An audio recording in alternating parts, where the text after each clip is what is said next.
Beyond the crumbling colonial architecture of British-ruled Burma, take a look at the shiny new facades made possible by Chinese money in Myanmar. This doesn't look like a country that's been subject to economic sanctions for 13 years. My longi threat from the China, my shirt threat from the China, everything. Now you are sitting, you are eating everything, and your environment is all the Chinese. Most business with the China. China is the main our businessman to take contact, and second is Thailand. Tan Myint has been importing ceramics from China for 15 years, spends 6 months a year there and speaks the language. Even if he wanted to trade in Europe or the US, he says, he can't. It's very easy to go to China. Now, you know, your American government and Europe government, they don't give us visa easily.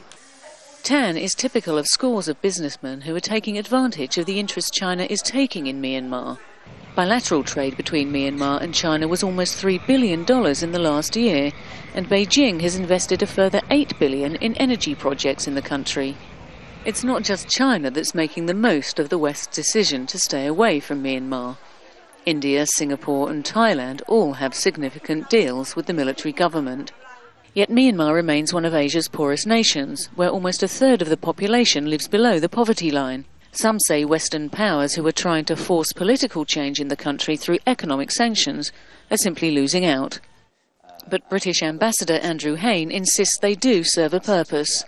In terms of the EU policy, we know that we are constantly being asked by the authorities here to lift sanctions, so that implies that they are having some impact here. And it's important to talk about what our sanctions involve. What our sanctions involve are targeted sanctions on sectors which we believe enrich the regime.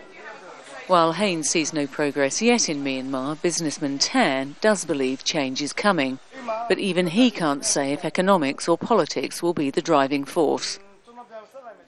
He says the two can't be separated, like salt in the sea. The easier one flows, so will the other. Al Jazeera, Mandalay, Myanmar.